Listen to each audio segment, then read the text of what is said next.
Once again good morning to all of you. नए दिन की शुरुआत हो चुकी है और अब हम लोग जा रहे हैं यहाँ से मथुरा के लिए और गाड़ी भी रेडी है। ये हमारा होटल और इसकी पार्किंग भी जस्ट पास में ही है, बढ़िया अंदर से गाड़ी पार्क हो जाती है अच्छे से। तो हम लोग निकल रहे हैं मथुरा के लिए। मथुरा एक्सप्लोर करते हैं और रास्ते में आपसे बातें करते हैं, मथुरा आपको डिटेल में दिखाते हैं। फ्यूल पंप पे थे तो अब वो हमारा जो ये पार्टनर है इसका भी हमें पेट फुल करवाना है। इसको भी भूख लगाई थी, भोपाल से चलिए तो तब से लेके अभी इसको डीजल लिया नहीं था, तो अभी मथुरा की तरफ जा ही रहते हैं। तो ऑन द वे मैंने कहा चलो सबसे पहले ये वाला भी काम कर लें। एक्चुअली प्लान में थोड़ा सा चेंज किया। एक हमको एक्चुअली एक गाइड भैया मिले तो उन्होंने फिर गाड़ी हमारी रुकवाई और बोला कि मैं ही दर्शन करवाता हूँ सब जगह पे। तो उन्होंने ऐसा बताया कि जो गोकुल है वहाँ पे रमन रेती स्थान है तो वो कुछ 12 बजे तक बंद हो जाता है और वो कुछ यहाँ से कुछ 10-15-20 किलोमीटर के आसपास है। तो पहले हम इसलिए वहाँ जा रहे हैं और वो करके एंड फिर हम मथुरा वापस लौटेंगे। और ये है हमारे गाइड भैया है और फीडबैक अभी कैसा क्या रहेगा, अभी इनके साथ रहेंगे तो मैं उसके रिगार्डिंग आपको फीडबैक भी दे दूंगा। प्राचीन काल में जो नंद भवन जो कहलाता है, ये ओल्ड गोकुल है। ये हम लोग अब आए हैं गोकुल में 84 खम्बे वाला जो यहाँ पे नंद बाबा का ये महल बना हुआ है और इसमें ऐसी ये मान्यता है, मान्यता नहीं मतलब जो उन्होंने पंडित जी ने सब डिटेल में बताया है कि ये जो 4 खम्बे हैं ये 4 खम्बे ये ब्रह्मा जी लाके उस समय स्वर्गलोक से यहाँ स्थापित किए हैं। और ये चारों खम्भों पे ये मान्यता है कि द्वेता युग, सतयुग, द्वापर युग और अभी जो ये देख रहे हैं आप ये कलयुग जो है का वो खम्बा है यहाँ पे।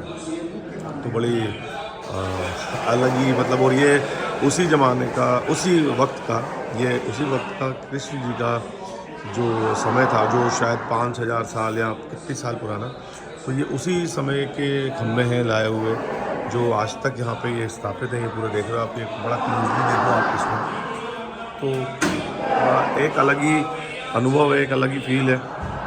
और अंदर आप देखेंगे तो जैसे ही मतलब ऐसे जब आप ऐसे जगहों पे आप आते हैं तो आपका मन भी एकदम ऐसा एकदम पॉजिटिव वाइब और मतलब इस चीज़ के अलावा, इस थिंकिंग के अलावा, यही इमेजिनेशन के अलावा माइंड में कुछ भी नहीं चल रहा है। मतलब खाली इसी को देख के ही सोच के माइंड में वही चीज़ें सब बस करने का मन कर रहा है।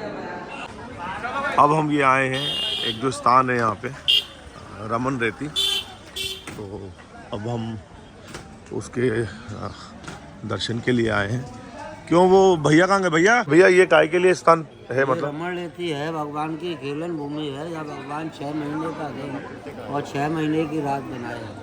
कहते तारा नाराया दिन छोटे रात बड़ी। और रमन रेती में भगवान रमणे लेटे भगवान से आकर मुक्ति टकराई है। कहने लगी है प्रभु मैं सबकी मुक्ति करती हूँ, मेरी मुक्ति से भगवान कहने लगे तेरी मुक्ति गोकुल गौरव भूमि के अंदर मुक्त कहो गोपाल सु और मेरी मुक्त बता उड़ रज मस्तक लगे तो मुक्त मुक्त। तो यार रमन रेती के अंदर में आते हैं, अपने हाथों से भगवान का घर बनाते हैं, अपने हाथों से भगवान के चरण बनाते हैं, अन्न का दान करते हैं और रमन रेती के अंदर में लौटते हैं। कहते हैं रमन रेत लौटा नहीं और किया ना जमुना पान और रे मंतु जाना नहीं जे ब्रज का तख्त मान। वो कभी वर्णन कर सके तो रमन रेत का मूल और जाके कन कन में बसी श्री चमल कमल की। तो यहाँ कन कन में भगवान बसे हो गए। बोलो राधे राधे राधे। ये द्वारकाधीश मंदिर है और अभी द्वारकाधीश भगवान के हमने दर्शन भी किए और यहाँ का ये माहौल देखिए।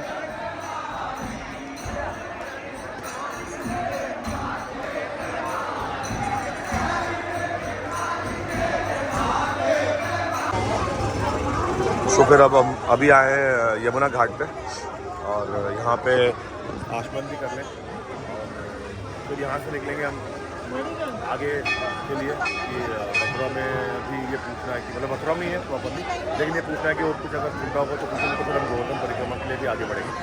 तो ये आप पूरा यहाँ का पूरा माहौल देखिए यहाँ का कि कैसा क्या है। और द्वारकाधीश का जो यहाँ का टाइमिंग है मंदिर का, वो 11 बजे क्लोज होने का टाइमिंग है, फिर 3:30 बजे ये ओपन होता है। अब हम निकले गोवर्धन पर्वत की जो परिक्रमा होती है उसके लिए, और जो कि सेंटर सिटी से मतलब बाहर है, आउटर पे है, और ऑलमोस्ट हमारे होटल से शायद 25 से 28 किलोमीटर था। तो अभी अब उसी तरफ जा रहे हैं और देखते हैं कि कैसा एक्सपीरियंस रहता है, क्योंकि वहाँ पे ऐसा बताते हैं कि वहाँ पे गाड़ी से, अपनी गाड़ी से नहीं कर सकता है, जो इनके जो टमटम या मैजिक या व्हाटएवर जो बोलते हैं ईवी गाड़ी ऑटो टाइप की, उसी से करना पड़ेगा। यहाँ तो लोग पैदल करते हैं, बट अब उसकी तो हम वो नहीं करेंगे, 21 किलोमीटर्स है वो। तो अब उसमें ऐसा है कि अब हम उसको ई मैजिक, जो मैजिक गाड़ी है ईवी गाड़ी, उसके थ्रू कर लेंगे। तो वो भी बताते हैं कि शायद वो 1.5 घंटे का समय लगेगा। तो क्या बोलता है, पैदल करनी है कि उसी से करना है? नहीं, मेरे हिसाब से भी आप ईवी लीजिए, ईवी से जाएं, ईवी से करें। बिल्कुल 21 किलोमीटर बहुत बड़ा है, बट ठीक है, जिसका मन है, जिसकी श्रद्धा है वो कर सकता है। बट हम लोग सोच रहे हैं कि हम ईवी से करेंगे, क्योंकि कल एक्चुअली हम लोग का प्लान जो है कल का, वो मतलब अपना वहाँ का भी है, कल बरसाना का भी प्लान है। तो सुबह अर्ली मॉर्निंग वहाँ के लिए भी उठना है, क्योंकि कल इत्तेफाक ऐसा पड़ गया है कि लठमार होली, जो फेमस होली है जो बरसाना की, वो हमारी किस्मत में हमको मिल रही है। तो क्योंकि कल भीड़ बहुत रहेगी, तो अर्ली मॉर्निंग 5-1 बजे निकलेंगे कि 6 साढ़े 6 तक बरसाना पहुँचे, एंड फिर वो उसका मज़ा लें वहाँ पे। तो वो लेके एंड फिर हमें रात को पहुँच जाए अपने समय पे अपने रूम में, होटल में, क्योंकि हमको परसों फिर निकलना है सुबह 5 बजे। और परसों कहाँ निकलते हैं तो वो हम बताऊंगा मैं आपको। और अब ये पहुँचते हैं गोवर्धन, और फिर अगेन आपसे फिर बात करते हैं।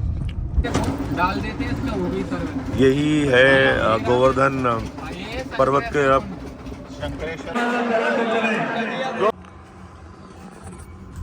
गोवर्धन पर्वत की परिक्रमा जो करनी थी वो कंप्लीट कर ली। और अभी ऑलमोस्ट कितना टाइम हो रहा है, कितना टाइम हो रहा है? 9:30 हो गया। ऑलमोस्ट हम लोग शायद 9 बजे आ गए, तो 9 बजे हम लोग होटल आ गए और कंप्लीट हो गया। अब कल बरसाना जाएंगे, और अब आ गए रूम में, होटल में। अब आराम से बैठे, और अब इस ब्लॉग को यहीं एंड कर लेते हैं। कल जाएंगे बरसाना, और फिर आपको दिखाएंगे कल वहाँ पे।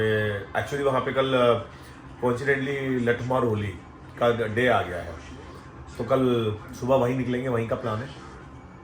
और कल वो कंप्लीट करके फिर वापस आएंगे, और देन फिर परसों हमें कहीं और निकलना है, वो भी आपको आगे अपडेट करेंगे। और कल हम दोनों सुबह बस अब अपना खा ही रहे हैं अभी, थोड़ा सा स्नैक्स वगैरह लेके एंड डिनर करके फिर कल की तैयारी। चलिए, तब तक के लिए good night, bye, take care, bye, good night, कल मिलते हैं।